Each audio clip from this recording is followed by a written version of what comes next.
l'Afrique vers le monde. Canap 54, Canap 54, Canap 54, Canap TV. Africa 54 est la première chaîne de télévision panafricaine, généraliste et d'information de l'Afrique vers le monde. Chaque pays africain devrait avoir un représentant œuvrant en son sein afin de permettre l'éclosion des talents, pouvant également jouer de pont avec nos pays respectifs. Bref, nous sommes panafricanistes au sens absolu du terme. Canal Africa 54, dans sa devise, la première chaîne généraliste, culturelle et d'information de l'Afrique vers le monde.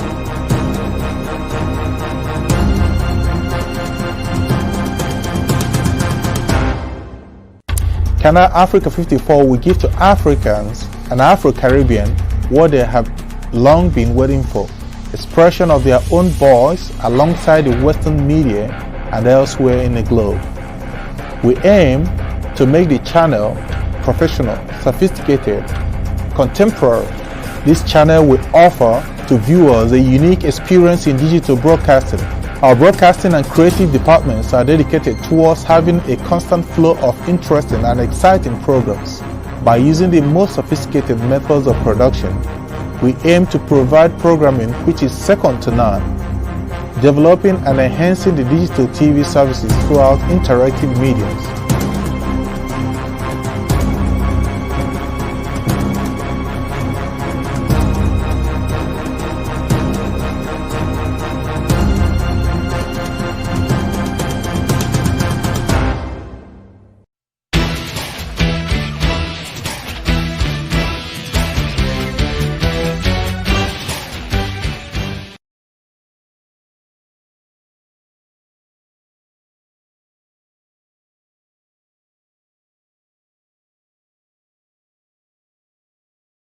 Bonsoir et bienvenue à votre émission Géopolis, une émission qui décrypte l'actualité politique du continent africain et de l'actualité à travers les pays qui concernent justement, qui sont donc touchés par beaucoup d'événements dans la semaine. Donc nous décryptons l'actualité de cette façon chaque semaine, en tout cas selon que tel ou tel pays a donné donc son impact justement sur nos caméras.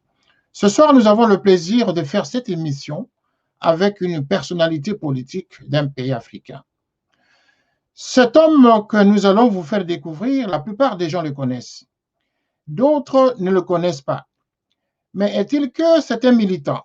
C'est un homme qui a milité pendant très longtemps dans un grand parti politique en République démocratique du Congo. Il s'agit de l'UDPS, l'Union pour la démocratie et le progrès social du regretté Étienne Tshisekedi Wamulumba.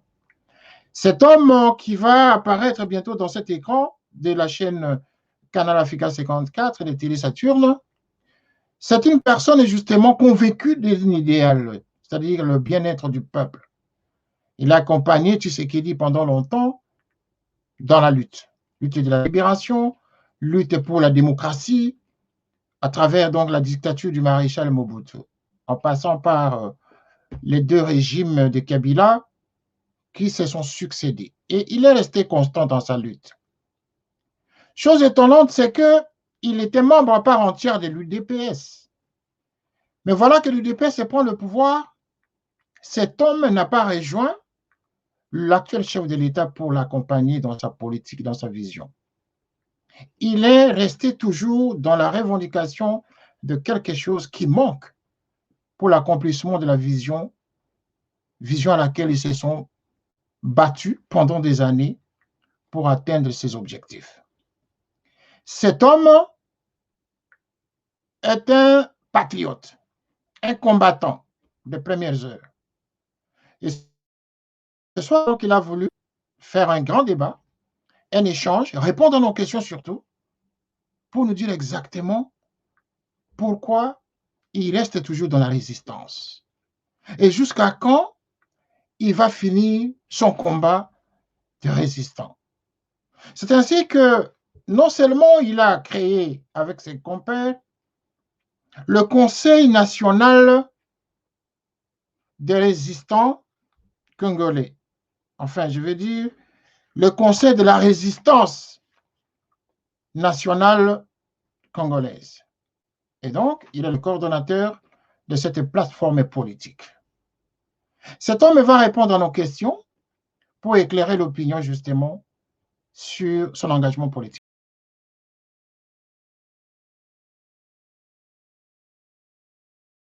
Nous convions à suivre ce grand débat avec M. Léon Mutuntu Kadima. M. Léon Mutuntu Kadima, bonsoir. Bonsoir, M. René. Bonsoir, les journalistes qui nous accompagnent ce soir dans ce grand débat. Voilà, M. Léon Mutuntu, que je vais vous présenter, j'aimerais en tout cas avec tous ceux qui nous suivent que vous puissiez ici nous confirmer si la présentation que je venais de faire de vous est cohérente. Si ce n'est pas le cas, vous pouvez amender mon propos. Vous avez presque tout dit. Ancien de l'époque de l'UDPS de valeur, l'UDPS originelle, je suis le cofondateur de cette UDPS-là, donc dont nous nous réclamons aujourd'hui de l'UDPS des fondamentaux. Par fondamentaux, je revois les textes et le règlement et toute la discipline qu'avait l'UDPS à sa fondation en 1982, le 15 février, où l'UDPS a été baptisé d'un deuxième parti du vivant du maréchal Mobutu au pays. J'ajouterai que cette lutte est noble. Elle est toujours noble jusqu'à aujourd'hui, puisque nous nous considérons comme des pionniers, nous nous considérons comme des cofondateurs, les gardiens du temple et pourquoi pas les gardiens de la mémoire collective. D'où nous essayons, par vos questions, de vous éclairer suffisamment sur cette marche de cette UDPS que nous appelons aujourd'hui UDPS des fondamentaux. Voilà, en bref, cette UDPS des valeurs que nous avions défendues. Alors, là, je comprends bien que vous avez décidé, avec vos amis, de créer cette nouvelle plateforme.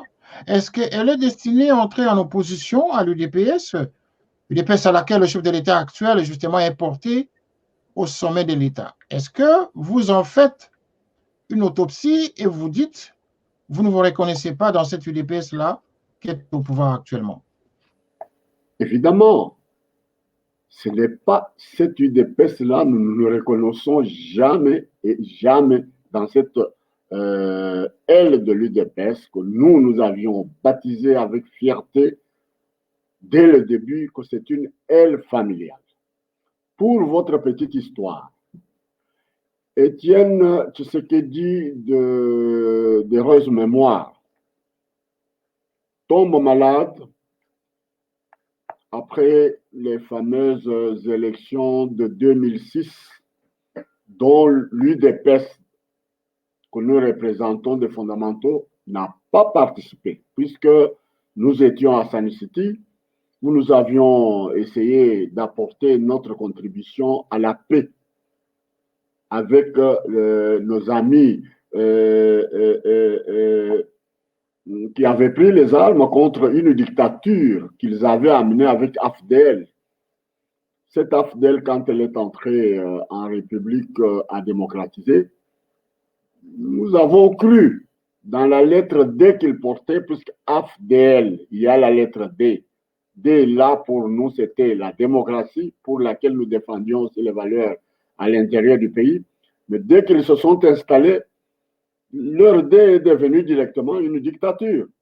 Et l'UDPS est monté au créneau sans attendre que le peuple se rebiffe pour leur dire attention, c'est une dictature. Si ma mémoire ne me trahit pas, Étienne Tshisekedi que nous avions, en qui nous avions placé notre confiance, a fait une conférence de presse.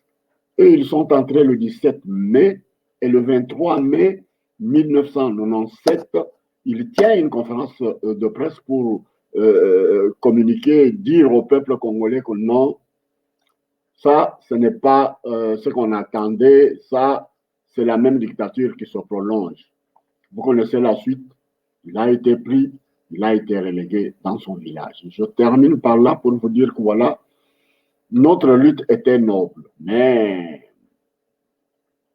ce qui est malade, il est venu ici pour les soins de santé. Au début, nous le voyions, mais comme il tenait à ce qu'on puisse parler parti, la famille trouvait en lui un malade à qui on ne pouvait pas parler de la politique. Et c'est comme ça qu'on nous a exclus, puisque toutefois, quand on venait, lui voulait connaître où est la... Est-ce que vous connaissez la marche du parti? Qu'est-ce qui se passe au pays? Il voulait toujours. Mais nous, dès qu'il pose des questions politiques, on répondait aux questions politiques. Parfois, on lui amenait même des journaux pour dire, voilà, là-bas, il y a ça, ça. Pour la famille, ils n'ont pas voulu ça. Ah, il est malade. Ils ont prétendu qu'il est malade, mais on l'a enfermé. Et puis, tous les anciens, tous ses collaborateurs de cette époque-là sont congédiés par la famille. Et c'est comme ça que nous nous sommes mis en marche pour crier et dire à la famille que l'autre président est pris en otage par sa famille biologique.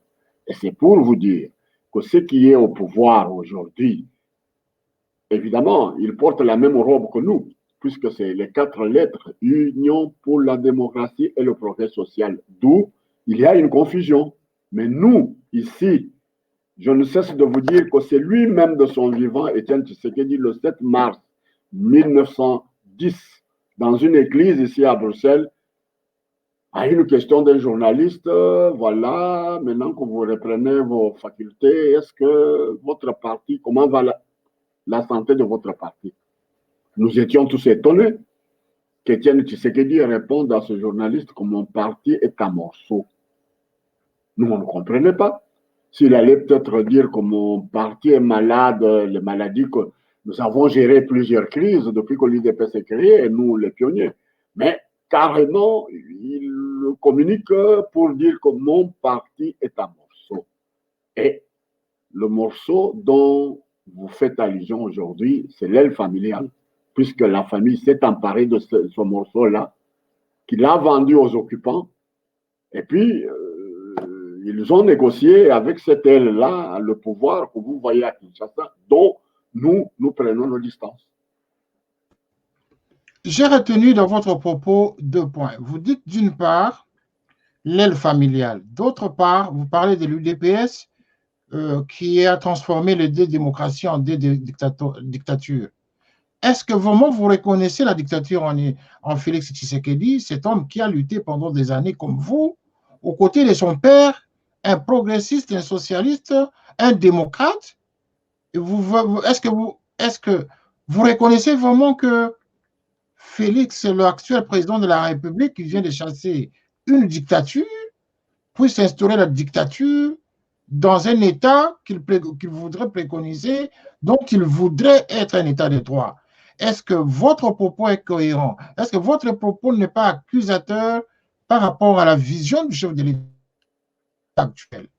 Je m'en excuse humblement. Je n'ai pas dit que le pouvoir en question est dictatorial jusqu'à présent. J'ai fait l'allusion à l'AFDEL qui est venu au sein de l'AFDEL. Il y a eu la lettre D. C'est là où j'ai dit, quand nous avions observé, on a trouvé que c'était une dictature. Voilà. Mais je n'ai pas fait allusion à cette aile qui est au pouvoir. Cette aile qui est au pouvoir, je vous dirais même que je n'ai pas le droit de le juger puisque c'est une aile familiale qui a négocié avec les occupants, qui a négocié son pouvoir d'une manière que la majorité de notre peuple connaît ça. Donc, je n'ai pas inventé. Moi, je n'ai pas discuté sur c'est une dictature ou non. J'ai fait allusion à la dictature de Kabila père avec son arrivée à la tête de l'AFDEL. Pour ce pouvoir qui est là, pour moi, je dis, nous avons pris nos distances. Nous l'observons à distance, comme la grande majorité de notre peuple observe. Donc, je n'ai pas encore donné une qualification à ce régime négocié par ce qu'on a appelé le deal et les accords dont nous ne sommes pas au courant puisque nous avons quand même une petite expérience dans cette matière de l'UDPS. Il y a eu des accords, toujours des accords, mais les plus remarquables que nous avions un peu vécu au sein de l'UDPS, c'était les accords de Badolité. Et à cette époque, les fondateurs qui sont allés négocier se sont ouverts aux militants que nous étions, aux combattants que nous étions, pour nous dire non. Mobutu a commis une erreur, puisque parmi eux, Tshisekedi était un juriste. On ne négocie pas avec quelqu'un qui est en prison. Ils étaient en relégation. Et on ne négocie pas avec quelqu'un qui est prisonnier. On le libère d'abord et puis on négocie après. Mais le deal de ce pouvoir, vous ne me direz pas que c'est semblable à ces accords de Badolité. Puisque là-bas, il y a eu une justification et que on ne négocie pas avec les prisonniers. Ils étaient en relégation.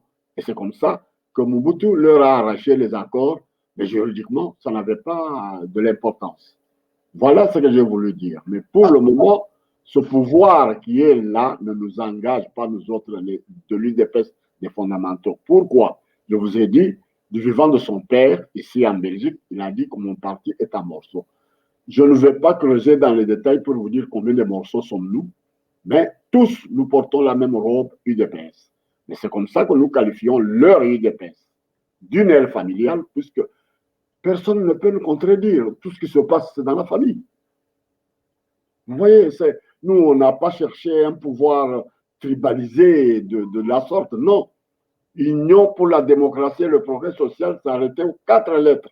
Union de qui? Des Congolais. Ce n'était pas union des Kassaïens, ou union des gens de Bandundu, ou union des gens de Katanga. Non. Union de tous les Congolais.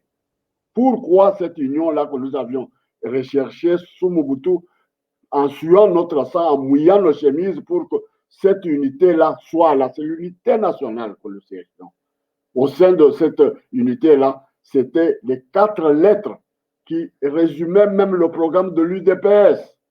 Union des Congolais. Pourquoi? Pour la démocratie. Pourquoi la démocratie? Progrès social.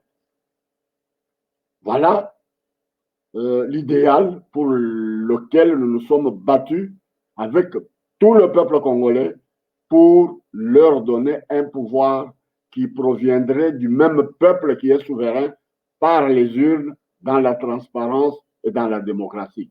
Mais, enfin, je n'ai pas le monopole de juger le régime qui est là, si réellement il vient de ce poste-là là, que nous avons. Non, mais si on parle de tricherie, mais les élections, nous, maintenant que nous sommes dans la diaspora, maintenant que nous nous engageons avec d'autres Congolais qui voient comme nous l'intérêt supérieur de notre pays, tous à l'unanimité concluent, comme moi et les autres, comme vous, que le pays est sous occupation. Dans un pays occupé, on ne parle pas des élections, on ne parle pas des négociations, on ne parle pas de tout ce que vous voulez là. Nous l'avions tenté bien avant l'occupation. Nous sommes allés à Sun City. On était à table avec tous ces guerriers-là. Mais la suite, vous la connaissez. Ils ne respectent rien. Eux, c'est l'arme, c'est tout, la violence. Mais nous, dans notre lutte, nous avions notre méthode de lutte, c'était la non-violence. D'accord. Alors, j'ai retenu 3 choses dans votre propos de tout à l'heure. Vous avez parlé d'une part du deal, des accords et de la remise du pouvoir aux occupants. Pouvez-vous être un peu plus explicite par rapport aux occupants? De quels occupants? Vous parlez occupants. Qui occupe le Congo? Et de quel deal vous voulez sous-entendre et de quels accords vous voulez dire? Et bon, la notion de l'aile familiale, bon, nous avons quand même, bon, personnellement, je n'arrive pas à expliquer cela, je pose juste des questions, de savoir l'aile familiale, d'accord, sûrement que, bon, il y a eu les problèmes de révolution des palais, probablement, donc il y a eu cette scission. Bon, maintenant, qu'est-ce que vous sous-entendez par les accords, le deal et les problèmes des occupants? Le président de la République a fait des accords avec qui, et le deal avec qui, et de quels occupants vous voulez sous-entendre? Merci beaucoup. Je commencerai par l'occupation, puisque c'est ça qui est primordial pour chaque Congolais qui veut parler vraiment dans le vrai pour le pays à démocratiser notre beau pays du Congo. Mais ignorer que nous sommes occupés, comment je peux dire, on devient amnésique. Non, mais nous sommes occupés. Occupés par qui? Par le Rwanda, l'Ouganda et tous les pays limitrophes de l'Est. Pourquoi parlons pour sortir de l'occupation en même temps? Je précise, pour le moment, c'est le Rwanda qui diligente tout dans notre pays. Et je ne m'en vais pas sur le dos de la cuillère. Kanambe, quelles sont ses origines? C'était rwandais. Vous ne me direz pas qu'Obizi Makara, c'est un Congolais. Vous ne me direz pas que Jeannette Kabila, c'est un Congolais. Vous ne me direz pas que Zoé et tous ceux qui nous diligentent, ils sont partout, dans l'armée. Ils nous ont infiltrés, dans les services de sécurité. Tout, du début au... Mais les noms que vous venez de citer, nous savons que leur père fut l'ancien président de la République démocratique du Congo qui était assassiné dans son palais en plein exercice de pouvoir. Dire que ce sont des Rwandais, ben, c'est-à-dire qu'en même temps, leur père n'était pas congolais. C'est ce que vous sous-entendez en même temps? Mon cher journaliste, je n'invente pas la roue, moi, aujourd'hui. Hein. Je vous dis que c'est prouvé noir sur blanc que Kanambe, c'est l'enfant de Kanambe Christopher. Même les ministres belges ici, je vous cite un des ministres belges qui a distribué les tracts lors de son voyage au Congo, Kurt, je ne sais pas, le nom m'échappe, mais c'est un flamand, il fut ministre des Affaires étrangères. Mais il l'a dit, la main sur le cœur, que ce bonhomme-là, c'est un Rwandais. Et nous connaissons ce qui s'est passé ici. Et devant les journalistes, dont Madame Colette Brackman, ce n'est pas nous. Tous les journaux presque, que ce soit Jeune Afrique, que ce soit... Ben, non, on a qualifié, on connaît très bien que ce bonhomme-là, mais Kabila ne parle aucune langue congolaise, aucune. S'il vous parle le Kiswahili, c'est le Kiswahili Bora qu'il a amené de Tanzanie, c'est tout. Oui, mais parce qu'il est né à l'extérieur du pays. Ça fait 18 il est né à l'extérieur du pays, c'est normal qu'il parle une langue du pays dans lequel il a grandi. Mais non. A-t-il déjà tenu un meeting devant le peuple congolais? Dans quelle langue? Moi, je ne connais pas. Revenons à la question, M. Mutuntu. Revenons à la question. Vous avez parlé de l'occupation. Vous sous-entendez que le Rwanda qui est Congo. Maintenant, le président de la République est congolais. Le fils du Sphinx délimité, comme vous aimiez l'appeler, le Sphinx délimité, c'est son fils. Il peut être aussi, vous l'aviez même, vous l'avez côtoyé, vous avez travaillé, vous l'avez vu grandir, parce que vous êtes un pionnier de l'UDPS. Vous le connaissez très bien. Mais est-ce que ce ne serait pas le moment de l'accompagner? Ce ne serait pas le moment de mettre les conflits de côté et dire pour l'intérêt supérieur de la nation, nous sommes tous du même UDPS, travaillons ensemble. Ce n'est pas vous à tendre la main, vous qui êtes les conservateurs de l'esprit de Étienne Tshisekedi Mulumba. Monsieur le journaliste, je ne suis pas né de dernière pluie. J'ai vécu à côté du père de celui que vous appelez fils du Sphinx. Il ne m'a jamais, je ne me reconnais pas dans ce fils que son père un jour nous a dit, dès que je vais quitter cette terre des hommes où nous luttons vraiment avec apprêté pour que ce pays puisse devenir un état de droit, un état démocratique, il ne nous a jamais dit que si je quitte, non. L'UDPS est régi par des textes et donc ce que nous pouvons appeler ses lois à lui, à elle l'UDPS. Nulle part où on dit que voilà, c'est de père en fils. Ça n'existe pas. Je peux vous citer autant de fondateurs de l'UDPS qui ne sont pas sur cette terre des hommes bien avant le départ de notre regretté Étienne Tshisekedi de heureuse mémoire. Mais ce fondateur avait des enfants. On n'a jamais vu une telle ambition dans des familles de ces fondateurs. Ici, je vous dis que leur père a été pris en otage. Ici, en Belgique, il y a même un film. Je ne sais pas si vous suivez. Il y a un nouveau film. Ce n'est pas moi, Léon Montuntu, qui a projeté le film. Il vient de nommer, puisque ça, c'est un club d'amis. Hein, si vous voyez tous ceux qui l'entourent, c'est un club d'amis avec qui n'était même pas de l'UDPS. Tous ces gens qui l'entourent, il a une ribambelle de conseillers, je ne sais pas, 700 ou 800, on ne sait pas leur nombre. Mais on se reconnaît en personne. Ah, je dis bien en personne de tous ces gens-là. Ce sont des copains qu'on a vus avec lui grandir ici.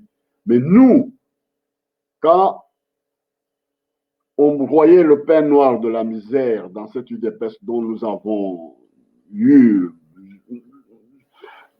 je ne me plais pas d'étaler tout ce que nous avions connu, puisque c'était l'idéal pour le peuple congolais. Nous voyons le pays, on ne voyait pas la famille. Si aujourd'hui, je vous dis que c'est une aile familiale, la famille a choisi ses copains, ses amis, les cousins, les tantes, tout ce que vous voulez, c'est tout ce que vous voyez là-bas comme pouvoir. Mais je ne me retrouve pas dans ce pouvoir-là. C'est pour cela que j'insiste et je vous dis, c'est une aile de l'UDPS. Puisque ça porte les mêmes épithètes comme nous, UDPS, c'est normal. Il y a UDPS du peuple que nous saluons, de Valentin Moubaké. Et si vous voyez tous ceux qui ont travaillé avec le père, le sphinx dont vous nous faites voir ici, il n'y a personne. Moi, je ne me plains pas. Ah ben, c'est le je ne suis pas le seul.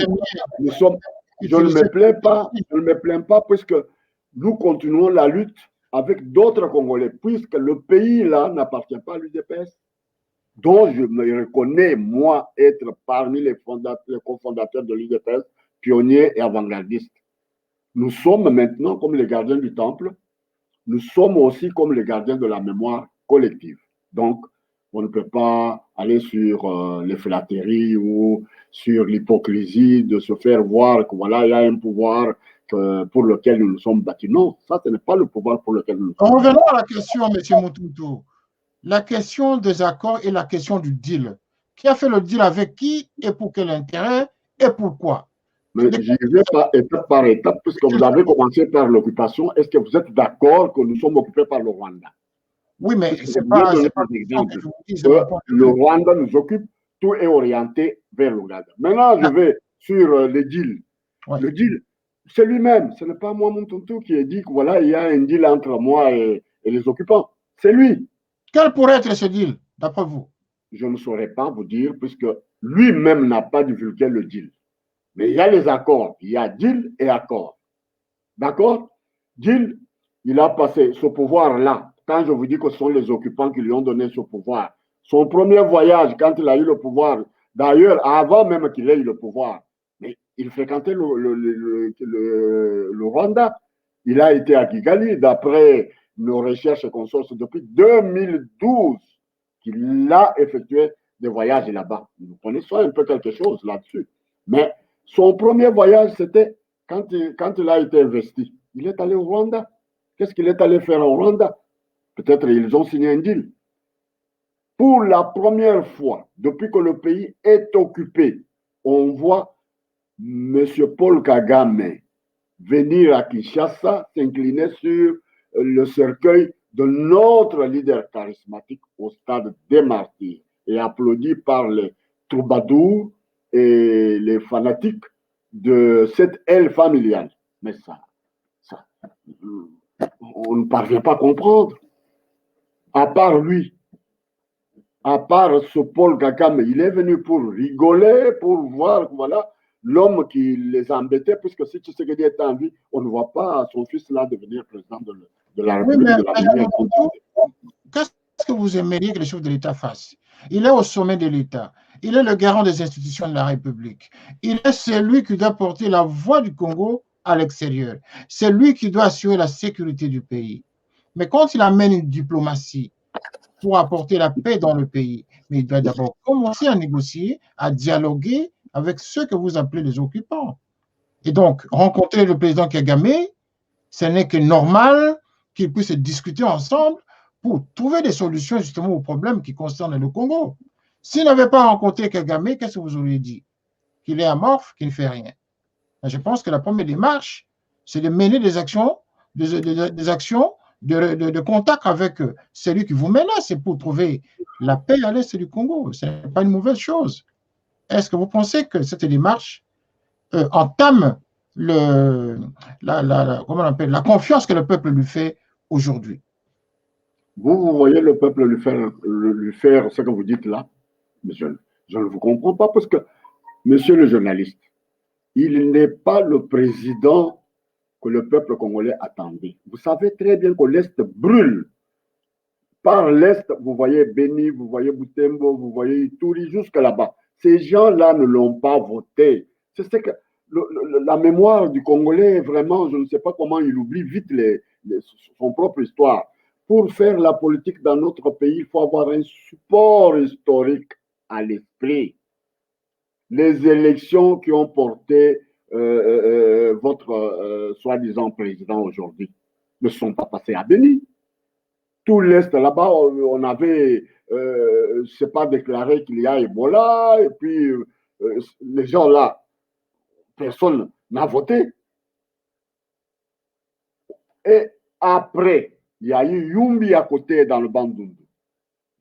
Yumbi a été mis à feu et à sang.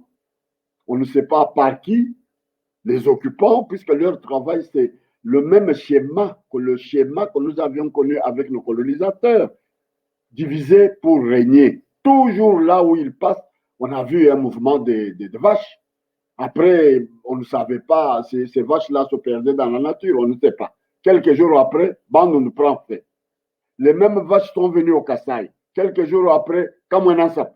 Mais mes frères, on va au Bas-Zaïre. Il y a eu des massacres de Bundudia Congo. Il y a eu les massacres de Bundudia Mayala. Tout ça, c'est sous les yeux de tous les acteurs politiques congolais. D'où nous disons, nous sommes occupés par le Rwanda et le pouvoir qui est là a été négocié à Kigali. Ce que je vous dis, voir Kagame venir avec l'Est qui continue à brûler aujourd'hui et applaudir, dire que voilà, ce sont des négociations, c'est la diplomatie. Mais de quelle diplomatie vous parlez? Mais nous ne sommes pas les premiers à être occupés. Tous ces pays européens ici ont été occupés par les nazis. Nous n'avions jamais vu que la Belgique aille négocier avec les nazistes ou aller négocier avec Hitler. La France était occupée. On connaît le sort des collabos comme les Pétains, c'est ce qui leur est arrivé. Quand on est occupé, il n'y a pas d'élection, il n'y a pas de négociation, il n'y a que la résistance. Donc, il y a que la résistance, et pendant ce temps, l'occupant doit continuer à rester au pays. Il faudrait pas il est là. S'organise pour chasser les occupants d'une manière ou d'une autre. L'occupant est là, mon cher frère, l'occupant est toujours là. Oui, mais quand vous dites qu'il n'y a pas d'élection, oui, il n'y a rien qui doit se faire. C'est-à-dire qu'il faut toujours laisser l'occupant s'installer de plus en plus. Quelle solution qui nous apporte les élections dans un pays occupé? 2006, mort d'homme. C'était Bemba qui est sorti, c'est connu de tout le monde. Bemba, vous connaissez son sort. Il a accepté l'argent, il a dit lui-même qu'il a accepté l'inacceptable. Il a fait 10 ans de prison. Pour vous dire que l'occupant est là, nous arrivons en 2011. Étienne Tshisekedi, de triste mémoire, on le pousse par cette aile familiale d'aller aux élections. Il va et il les gagne. Et vous connaissez son sort. Hein? Vous voyez son sort. On ne reconnaît jamais, c'est pour vous dire, ça ne sert à rien d'espérer que des élections, nous aurons la paix dans ce pays-là. Non. La paix est au bout du fusil. Voilà, vous qui êtes de l'opposition des fondamentaux, quelles sont les pistes et les solutions que vous envisagez justement pour sortir le pays de cette occupation? Parce que vous reprochez à ceux qui sont au pays, vous reprochez à tous ceux qui ont tenté d'organiser des élections au Congo, quoique bon, selon vous, tous les résultats ont été biaisés. L'UDPS, les fondamentaux envisagent quoi réellement pour sortir le pays de ce chaos et de cette occupation? C'est une bonne question. Les stratégies pour faire sortir ce pays du bourbier où il est dans cette occupation, il n'y a pas plusieurs chemins. Nous préconisons et nous le disons à haute voix avec d'autres patriotes congolais qui sont avec nous dans ce que nous avons comme une méga plateforme du Conseil national de la résistance congolaise. Il n'y a que le soulèvement populaire pour chasser et les collabos et les occupants. Le soulèvement populaire, mais vous savez que faire le soulèvement populaire, c'est bon, le soulèvement populaire, on entend, ça fait plusieurs années qu'on entend le slogan, ça devient un slogan, hein, soulèvement populaire. Mais est-ce que vous connaissez, vous êtes à l'extérieur, mais vous connaissez les réalités sur place au Congo? Parce que faire un soulèvement populaire, vous appelez au peuple congolais sur place au Congo de se soulever contre les institutions de la République. Mais quels sont les moyens que vous apportez à ce peuple pour que ce peuple soit aguerri à réussir une telle démarche? C'est pas facile, soulèvement populaire. C'est bien beau, mais vous êtes à l'extérieur. Vous envoyez des messages de soulèvement populaire. Pourquoi vous n'êtes pas allé sur place pour justement accompagner et inciter les gens à ce soulèvement populaire? Vous savez très bien que la situation n'est pas facile au Congo sur place. Merci beaucoup de votre préoccupation. Paris ne s'est pas fait en un jour. Même tout ce que vous vivez, que ce soit la Grande-Bretagne, tous les pays ici, il y a eu des résistants comme nous bien avant. Mais puisque la question était quelles sont vos méthodes ou qu'est-ce que vous préconisez pour libérer ce peuple-là, c'est comme ça que je vous ai lâché. Il n'y a pas de solution miracle, il n'y a que le soulèvement populaire. Ça s'est déjà fait ailleurs. Mais n'oubliez pas une chose, c'est ce que je disais tout à l'heure, que le Congolais ait le support historique à la tête, à l'esprit. Si vous n'avez pas ce support-là, c'est regrettable. L'Afrique entière, du nord au sud, n'a été libérée que par les meilleurs de leurs fils qui étaient dans la diaspora. Et c'est une lutte de longue haleine, d'hardiesse même, de beaucoup de souffrance. Nous le savons. Nous demander qu'est-ce que vous faites pour que ce peuple-là... Non, nous ne sommes que des projecteurs de conscience. Nous sommes là pour conscientiser notre peuple. Le peuple-là est tenu dans l'ignorance totale.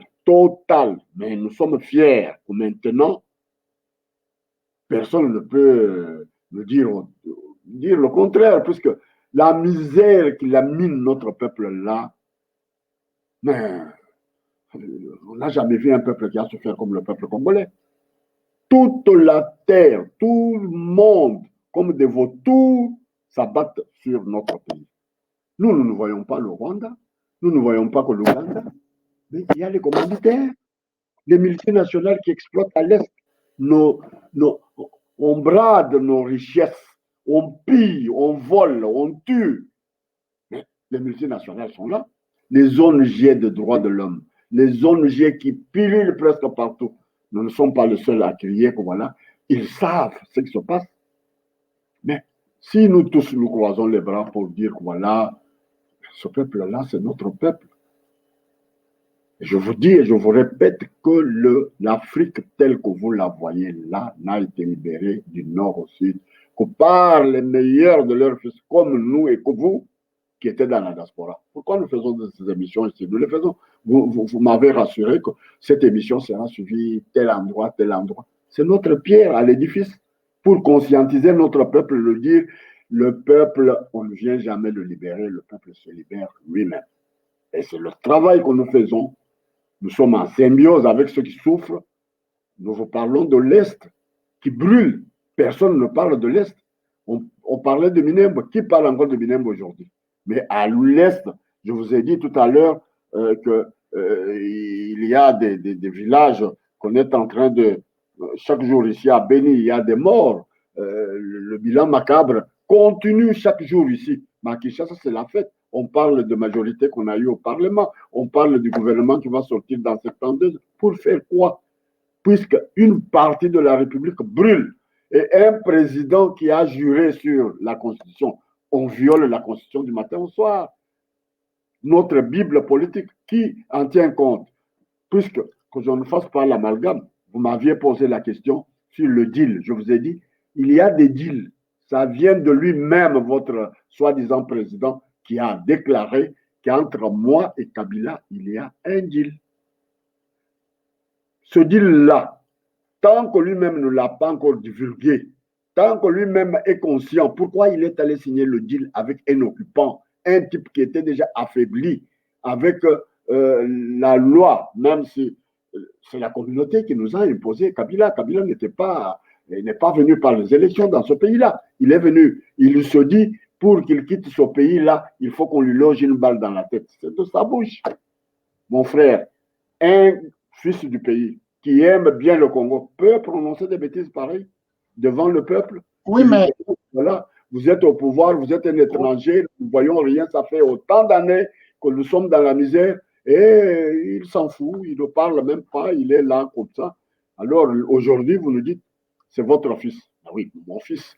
Si mon fils est traître, ce fils-là est toujours mon fils. Vous montrez votre traîtrise de trahir toute une nation. Et même si tu viens de mes entrailles, mais nous savons l'histoire de Caïn et Dieu qui les avait créés. Caïn, où était ton frère? On sait ce qui s'est passé. Nous, on n'est pas là. On fait la politique avec la tête, on ne fait pas la politique avec le cœur. Je viens de la branche de ceux qui ont fait l'IPEN. À l'IPEN, en psychologie, on vous dit, les sentiments, c'est dans le cœur. Si je vous parle de tunnel familial, vous voyez, tout est sentimental. On va là-bas pour servir le pays, un grand pays comme tel. Si jamais le pays était servi convenablement, nous nous tairons, on ne parlera pas. Mais on voit les copains qui ne connaissent rien, qui n'ont jamais travaillé, en commençant par lui-même. C'est son premier boulot.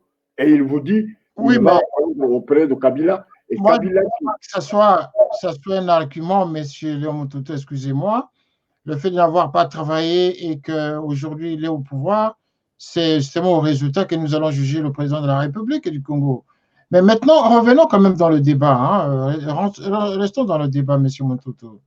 Je suis dans le débat. Vous avez dit la question de la dictature. Vous avez parlé du tribalisme, du régionalisme. Vous pensez vraiment que le président Tshisekedi, qui a lutté pendant des années, qui a toujours été contre la dictature, puisse adopter les mêmes méthodes que lui-même avait combattues? Ça serait quand même qui avait lutté Qui a lutté? Il a lutté quand et où? Oui, mais dans le DPS, c'est le fils à papa, c'est le fils du Sphinx de Limité qui était aussi actif dans le parti. J'ai mes enfants, moi, j'ai mes enfants, Muntuntu. Je lutte. Mes enfants luttent avec moi. Je sais que ce sont mes enfants. Je sais qu'il y a ceux qui s'intéressent à ce que je fais. Je sais qu'ils m'aiment peut-être dans ce que je fais. Et cela va donner le quitus ou va donner un monopole à un de mes enfants pour dire que voilà, si papa Muntuntu n'est pas là, c'est moi qui prends sa place. Non, ça c'est. Je vous ai vraiment. Parle-moi de cette discussion-là, puisque on peut le dire par quelqu'un d'autre. Moi, je suis le conseiller de M. Etienne Tshisekedi quand nous sommes allés à la primature, après la conférence nationale souveraine. Et j'ai géré toute cette famille-là. Et je sais de quoi je parle en tant que conseiller de M. Tshisekedi.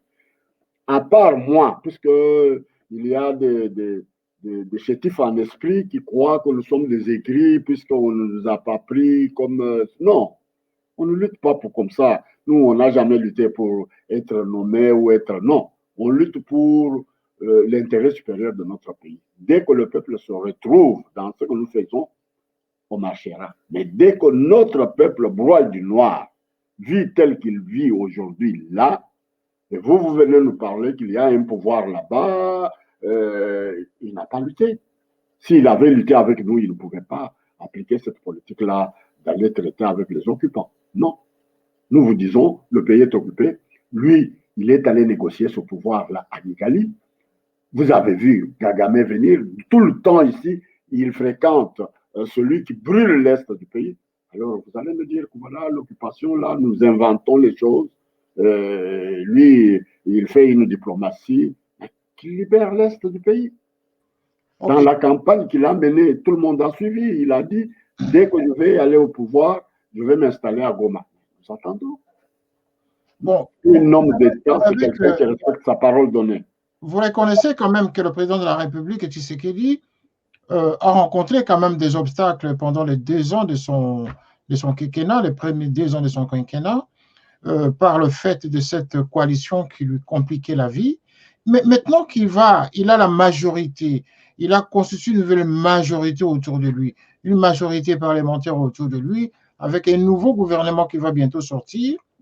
Vous ne pensez pas que c'est maintenant qu'il va vraiment trouver réponse justement à tous ces problèmes auxquels vous faites allusion? Parce qu'à ce moment-là, c'est un gouvernement qui va accompagner sa vision du Congo moderne. Vous ne croyez pas à ça? Qu'il avait des difficultés avec la coalition et qu'avec la nouvelle majorité aujourd'hui, le président de la République puisse faire avancer sa vision? Par une nouvelle majorité, qu'est-ce que vous voulez me dire? Oui, mais parce qu'il Les était mêmes- minoritaire partout. Il Les n'avait pas la mêmes, majorité à les l'Assemblée mêmes qui nationale. ont mis les Il avait bâtons. tout perdu, il n'avait rien. Et donc, ses moyens de défense, ses moyens d'action étaient limités. À chaque fois, il était bloqué partout. C'est la raison pour laquelle, au lieu de passer à la dissolution, il a opté pour la stratégie la plus raisonnable possible pour permettre à ce que sa vision soit réalisable. Là, moi, je ne vais pas dans la distraction. Ça, c'est une distraction. Puisque quand il vous dit on lui a mis le bâton dans la roue pendant 2 ans, pourquoi il a accepté d'aller signer le deal avec celui-là que tout le peuple congolais congédiait déjà depuis 2016, où les élections devront avoir lieu? Il a joué dans le glissement. Il y a eu Senko, il y a eu OIA, mais c'est les mêmes troubadours là qui sont là aujourd'hui. Vous dites que voilà, il a la majorité. Avoir la majorité, c'est avoir la majorité de notre peuple. Il n'y a pas une majorité qui peut dépasser le peuple congolais. Mais 500 personnes là, dont lui, critiquait aussi que voilà, il y a eu des nommés. On a nommé. C'était des gens que le pouvoir de Kanambe avait nommé les gens. Hein, et ils sont là. Et ce sont les mêmes, la transhumance, qui quittent là où ils étaient, ils viennent chez lui et il dit qu'il a la majorité. Les mêmes qui lui ont mis les bâtons dans la roue. Et aujourd'hui, nous devons applaudir que voilà, il a eu une majorité. Laquelle? Je ne comprends rien du tout. Ça me dépasse puisque avoir la majorité, c'est aller vers le peuple. C'est le peuple qui est souverain. Le pouvoir là, un pouvoir démocratique, c'est le pouvoir du peuple et qui émane de ce peuple-là. C'est ça la majorité. Cette majorité mécanique, cette majorité, la transhumance des kabylistes qui, hier, ils applaudissaient le dialogue, parce que quand ils viennent là-bas, mais l'argent, on a parlé qu'on donnait 700 ou combien. Comment on dit là, je ne sais pas comment. C'est regrettable. Quelle majorité? Il y a eu de nouvelles élections. Donc, Puisque, à la place de la transhumance, comme vous le dites, vous auriez souhaité la dissolution carrément du Parlement et avoir sa propre majorité issue de son parti politique UDPS qui est en pièces détachées. Même l'UDPS est familial, mais non, il ne se retrouve plus. Il n'y a plus de l'UDPS à Libété. Si on parle de l'UDPS familial, il n'y a que 2 têtes qu'on parle, Kabouya et Kabound, c'est tout. Je ne connais pas où se trouve la direction de cette UDPS-là. C'est dommage. Vous aimeriez, je repose ma question, monsieur Le Moutountou, vous auriez aimé que le président dissolve l'Assemblée nationale au lieu de la transhumance que vous constatez? Je constate, mais je ne le souhaite rien. Qu'il ait dissous ce Parlement-là, c'est un Parlement qu'audio, comme on dit. Ce n'est pas un Parlement. Nous n'avions jamais placé notre confiance dans ces gens très légers qu'on paye avec l'argent, dire non. C'est de remettre s'il est conscient de ce qui lui est arrivé, comment il est arrivé à ce pouvoir-là, mais qu'il aille vers le peuple congolais et qu'il demande au peuple congolais, et peut-être on trouvera une solution d'ensemble. Ce n'est pas une solution qui viendra de moi ou de vous. Il sait comment il est arrivé à ce pouvoir-là. Vous avez fait allusion tout à l'heure au tribalisme. Vous n'avez pas encore répondu à cette question. Quels sont les indices justement que vous constatez dans la façon de travailler du président de la République? Quels sont les indices tribalistes que vous constatez du régionalisme dans ce parti? Lui qui est l'homme du peuple, lui qui est le président qui voudrait instaurer l'état des droits. Est-ce que ce que vous dites ne va pas vraiment à l'encontre du constat de tous les Congolais? Parce que moi, il est différent de son prédécesseur. Il est le président d'une partie des Congolais. L'Est, là, ne l'a pas voté. Je dis et je répète, Beni n'a pas voté, Butembo n'a pas voté, l'Est, presque. Vous connaissez les résultats qui sont venus de ce côté-là? Ces gens-là ont été congédiés, exclus des élections. Yumbi à côté dans le banc, exclu. Il y avait des circonstances qui ont fait les circonstances de l'insécurité. Il y avait la guerre, il y avait l'insécurité, c'est normal. Mais maintenant qu'il est au pouvoir, oui. Vous avez venu de dire ici oui. que c'est un gouvernement, un pouvoir régionaliste, un pouvoir tribaliste, ainsi de suite. Voilà pourquoi je vous repose ma question. Oui. Quels sont ces indices de tribalisme que vous auriez constatés dans le faire du président de la République? Je crois que peut-être nous portons des lunettes différentes. Hein. Son entourage est composé de qui? Quand vous voyez... Des Congolais. C'est des Congolais. Tout l'entourage qui est autour de lui. C'est des Congolais. C'est Kassaïen? Non, enfin. Mais c'est des Congolais. Ah bon? Est-ce que c'est des Rwandais? Donc, non, il y a même des Rwandais. Que je vous cite des noms. Il y a même des Rwandais parmi. Il y a même des Rwandais. Eh bien, moi, je ne suis pas venu pour venir faire l'autopsie de... Mais c'est que le commun de Congolais, partout, on critique cette légèreté de s'entourer que de ses propres frères d'une même tribu, d'une même région, d'une même province. C'est ça le problème. Hein? Le Congo appartient à tout le monde. Hein? S'il s'entourait, vous ne me citerez pas 3, 4 noms de conseillers de Chilombo qui viennent de Bazaïr, de Bandundu, mais le reste, ça peut être, mais c'est à compter sur le bout des doigts. Mais le reste, l'armada qu'il a, il amène là-bas à Addis Abeba 500 personnes. Alors, Addis Abeba, parlons-en parce que nous approchons vers la fin de l'émission. Bien sûr. Maintenant qu'il est, il va être président, enfin, il est déjà président de l'Union africaine. Il va assurer le mandat de sa présidence de l'Union africaine pour la durée d'1 an. Est-ce que le président de la République n'a pas reçu justement de ses pairs une position justement qui lui mette en confiance par rapport aux actions qu'il met dans son pays? Ce n'est pas pour rien qu'il s'est retrouvé là, M. Mutonto. C'est que quelque part, le président Félix, aux yeux du monde, dégage de l'espoir.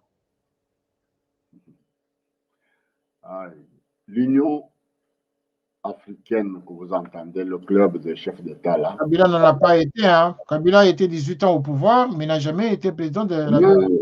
Ça ne se passe pas comme ça. Ce n'est pas lui qui est le président de l'Union africaine. C'est la République à démocratiser du Congo qui a pris sa place dans les giron de ce pouvoir-là rotatif. Ce pouvoir-là rotatif.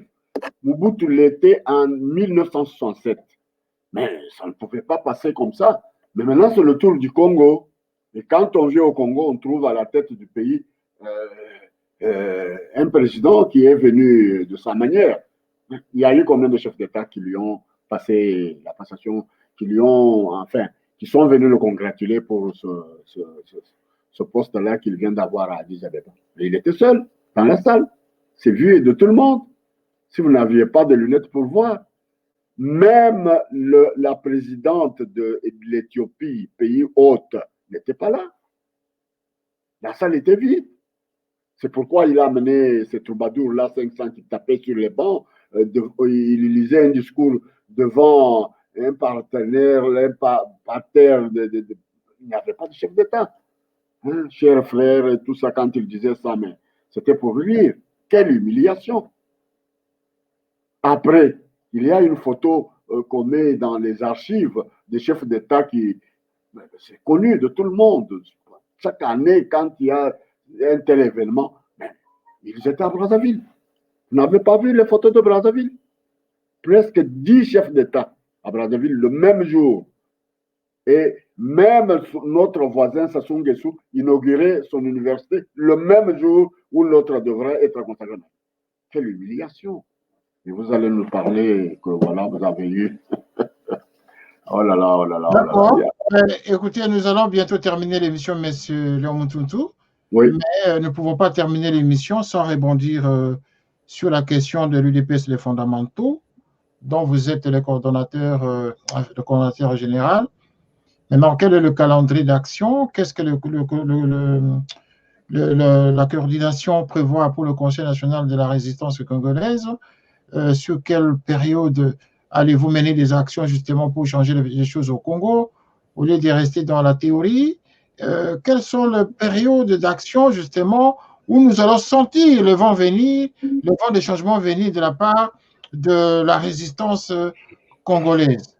À partir de quel moment nous espérons vivre le Congo autrement? D'abord, je vous corrige. Je ne suis pas le coordinateur général de l'UDPS des fondamentaux. Je fais allusion au Conseil national. Hein, voilà. Là, vous êtes dans la règle de l'art. Donc, le Conseil national de la résistance congolaise, c'est une méga plateforme qui a été créée il n'y a pas longtemps. C'est le 12 août 2017, ici à Bruxelles, à l'occasion du 12e anniversaire d'une grande aussi plateforme qui était la Pareco, qui nous avait invité, tous les résistants qui veulent qu'il y ait un changement au pays. Et nous avons répondu à cette invitation-là, et c'est le même jour où on a dit on ne sort parce qu'il y avait au moins 22 plateformes, donc partis politiques, qui étaient là à la création de cette structure de Conseil national de la résistance congolaise. Donc, nous sommes vraiment les compatriotes congolais qui sont dans la diaspora, qui se réclament des résistants pour apporter un changement le plus vite possible dans le pays là. Quand on résiste à un pouvoir, quand on résiste à une occupation, il faut conscientiser que notre peuple sache comment nous procédons pour arriver à sa libération. Nous ne réclamons pas que nous irons les libérer, mais nous sommes là pour dire à notre peuple que le peuple se libère lui-même. Ça s'est déjà passé ailleurs. Les Français, ils avaient aussi des résistants comme nous, même ici en Belgique, que ce soit n'importe quel pays. Vous avez vu ce qui s'est passé en Tunisie, tout ça. On y va moro. Ce que je vous ai dit, Paris ne s'est pas fait le même jour. Nous y allons, nous conscientisons et nous sommes déjà fiers puisque notre peuple a pris conscience que nous sommes occupés. Ça, vous pouvez, en tant que journaliste d'investigation, aller sur le terrain, poster, vous verrez que les gens ne croient pas dans ces dirigeants-là. Personne n'y croit. Ce sont des fumisteries. Ils viennent avec on appelle la DAP, je ne sais pas, de direction des promesses. Hein, les promesses, on les fait du matin au soir. Nous ferons ceci, mais il n'y a rien. Nous sommes devant beaucoup de paradigmes à relever dans ce pays-là. Et je conclurai par vous dire que lorsqu'on est convaincu de la justesse de ce qu'on fait, de son bon droit, on ne peut s'interrompre en cours de l'action puisque cette action se trouve déplaisante ou qu'elle se trouve mal interprétée par certains. La parole de la lutte a toute sa force en elle-même, peu importe qui la transmet. Nous sommes là, nous essayons avec notre peuple, puisque nous cherchons cette majorité-là à conscientiser qu'il quitte des partis politiques pour le moment. Dans un pays occupé, on ne parle pas des partis politiques. Dans un pays occupé, on ne parle pas des élections. Dans un pays occupé, on ne parle pas des négociations. On résiste. Nous appelons notre peuple à nous rejoindre dans cette résistance et la victoire est dans le même peuple. Comme on dit, le peuple gagne toujours. Voilà ce que j'avais à vous dire. Et voilà, le peuple d'abord, comme lui-même le président de la République prône dans son slogan, donc le peuple d'abord et le peuple avant toute chose. Mais maintenant, je vais vous poser la dernière question, M. Lemotonto. Admettons qu'avec le concours des dieux africains qui nous entendent ce soir, et des dieux africains, dieux congolais qui nous entendent, parce que nous devons porter nos voix vers les esprits qui nous gouvernent. Admettons que ce soir, le président de la République, Tshisekedi, reçoive ce message que vous lancez au travers les esprits de Dieu et qu'il fasse appel à vous pour le conseiller. Vous diriez quoi?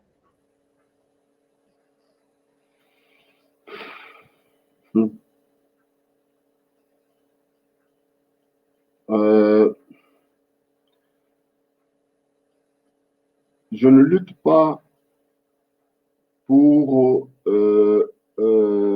aller servir quelqu'un qui n'a l'écoute que vers moi, mon tout. Non. Qu'il commence à dialoguer avec ceux qui sont là sur place. Je vous ai dit, le parti UDPS, des fondamentaux dont nous nous réclamons aujourd'hui, à ses fondateurs qui sont encore vivants, qui sont au pays et qui broient du noir. S'il commence par ces gens-là qui souffrent, par ces gens-là qui broient du noir, par ces gens-là qui ont mouillé leur chemise avec son père et dont il néglige aujourd'hui, et il tend la main vers moi, un simple combattant, un simple pionnier, ça n'a pas de sens. Et ce n'est pas mon fort d'aller répondre à une telle invitation, non. Donc, c'est ça que vous diriez aux esprits s'ils venaient vous consulter pour aller conseiller le président de la République? C'est ça que vous diriez? Moi, non. Je dirais non, N-O-N pour le moment, puisque ma lutte, je l'oriente vers là où va le peuple. Je ne l'oriente pas là où vont les individus pour aller vendre notre pays et notre idéal aux occupants. Et admettons que le président de la République prenait le téléphone et vous appelait lui-même pour vous dire, doyen, venez me rejoindre, venez m'aider. Qu'est-ce que vous diriez? Vous croyez que ça n'a jamais eu lieu? Admettons que ceci arrive. Ça peut arriver. Qu'est-ce que vous diriez? Je dirais non, comme je vous le dis maintenant. Je dis N-O-N, puisque je suis conscient. J'ai ma foi. Ma foi est dans mon peuple qui souffre. Ma foi est dans les compatriotes avec lesquels nous luttons ici dans la diaspora. Ce n'est pas la première fois qu'on vient payer les gens pour qu'ils aillent rencontrer la mangeoire. Nous connaissons nos compatriotes qui parlaient comme nous, mais qui sont là-bas à la mangeoire. Si c'est pour aider notre pays à nous débarrasser des occupants, et si lui, réellement, comme il avait promis à ses mentors, les Occidentaux, qu'il va faire le déboulonner le système de la Kabylie, nous le souhaitons bonne chance. Le jour où moi, j'entends que Chilombo, fils de Tshisekedi Wamulumba, d'heureuse mémoire, a arrêté Kabila, a renvoyé tous ces... Mouzé Laurent Désiré Kabila l'a fait. À un certain moment, il a écouté le peuple, il a dit, bon, tous les Rwandais chez eux, qu'ils fassent ça et qu'ils nettoient d'abord le pays de tous ces occupants-là. Là, on lui apportera notre secours. Mais pour le moment, c'est des chimères, hein, les cris des sirènes que peut-être vous imaginez. Il n'y a rien, puisque lui-même est dans le courant. Il est ami de ses occupants, alors là, il n'y a rien à dire. Voilà. Ce défi, justement, a été lancé toujours de défi en défi. que le président est confronté à ce genre de défis, justement. Certains déjà ont commencé à parler d'Idi Kapende, que le jour où il va libérer Idi Kapende, alors c'est le jour où nous allons l'accompagner. Voilà, Idi Kapende est sorti. Là, vous dites qu'il faut qu'il arrête d'abord Kabila avant de l'accompagner, avant de croire en lui. Mais sinon, je pense que c'est la contribution de tout le monde, la contribution de tous les Congolais, ceux qui aiment ce pays dans la pratique, mais pas ceux qui avancent justement les discours théoriques, justement, qui vont faire changer les choses. Nous espérons que cette émission va atteindre le plus grand nombre de gens qui pourraient même les transmettre auprès du chef de l'État pour que le message de M. Léon Moutountou, qui, ancien de l'UDPS, l'un des membres fondateurs de l'UDPS, cofondateur de l'UDPS, qui a lutté longtemps aux côtés de Etienne Tshisekedi Wamulumba, cet homme a lutté parce que nous avons des preuves, à l'époque il était encore plus jeune, dans l'UDPS. Et quand il dit quelque chose, quand il témoigne, quand il sort de mots, c'est vraiment avec le sens de responsabilité parce qu'il sait de quoi il s'agit et il sait ce qu'il dit. Monsieur Léon Moutountou, nous ne pouvons que vous remercier, tout en vous disant en tout cas bonsoir chez vous, en espérant que le Conseil national de la résistance congolaise ne faille à ses responsabilités et qui continue toujours à mobiliser les Congolais dans cette lutte de libération que vous préconisez. Télé Saturne, Vox et Africa 24 et Canal Africa 54 vous remercie pour votre disponibilité ce soir, tout en vous disant encore une fois bonsoir et à très bientôt. Merci beaucoup, c'est vous que je remercie. De telles émissions peuvent toujours nous donner du baume au cœur pour qu'on puisse transmettre notre message à notre peuple qui souffre tant. Ensemble, nous allons changer les choses dans cette République à démocratiser. Un grand merci pour cette émission. Merci et que Dieu et les esprits de l'Afrique vous entendent et vous protègent. Au revoir. Merci beaucoup. Canap 54 TV, la première chaîne généraliste culturelle et d'information de l'Afrique vers le monde. Canap 54, Canap 54, Canap 54, Canap TV. Africa 54 est la première chaîne de télévision panafricaine, généraliste et d'information de l'Afrique vers le monde. Chaque pays africain devrait avoir un représentant œuvrant en son sein afin de permettre l'éclosion des talents, pouvant également jouer de pont avec nos pays respectifs. Bref, nous sommes panafricanistes au sens absolu du terme. Canal Africa 54, dans sa devise, la première chaîne généraliste culturelle et d'information de l'Afrique vers le monde.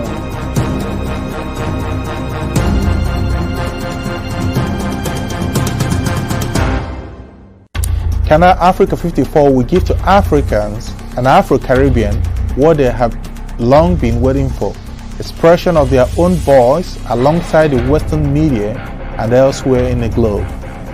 We aim to make the channel professional, sophisticated, contemporary. This channel will offer to viewers a unique experience in digital broadcasting. Our broadcasting and creative departments are dedicated towards having a constant flow of interesting and exciting programs. By using the most sophisticated methods of production, we aim to provide programming which is second to none, developing and enhancing the digital TV services throughout interactive mediums.